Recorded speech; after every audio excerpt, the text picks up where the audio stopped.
This is an Arizona's Family News Update. Good morning, everyone. I'm Tess Raffles. Here are the latest stories we're following from the Arizona's Family Newsroom. A group of Republican lawmakers kicking off a statewide campaign. They are pushing for an ID requirement to vote. So if this passes, voters would need to show an ID when voting in person.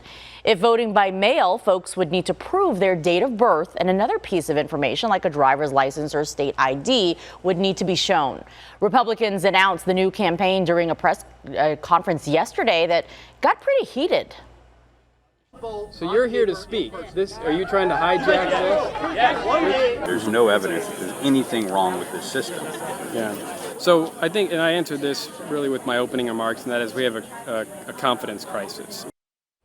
Supporters say this will help restore voter confidence and election integrity, even though there is still no proof of widespread voter fraud from the 2020 election. They need to gather about 240,000 signatures by next July for this to qualify for the 2022 general election.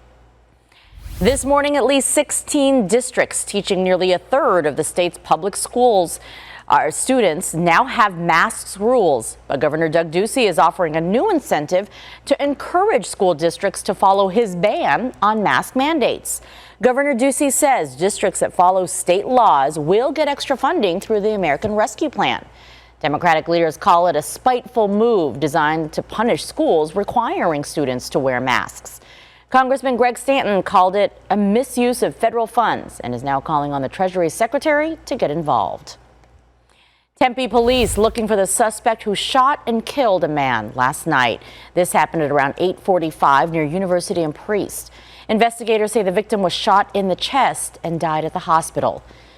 Police say the lone suspect ran off before they arrived, and it looks like the victim and suspect were acquaintances. Police say there is no threat to the public this morning. How about a high today of 97, 96 degrees? We could see some storms this morning. Some of the storms could bring flash flooding. We have a flash flood watch for today. By tomorrow, though, we are going to start to dry things out and warm things up. Sunshine returns, and we're going to climb to the hundreds by the time we get to Sunday. All right, we've been warned. Thank you, Ian. For updates on more stories we're following, just download our app and be sure to subscribe to our YouTube and Roku channels. I'm Tess Raffles. You're halfway there. Have a great Wednesday, everybody.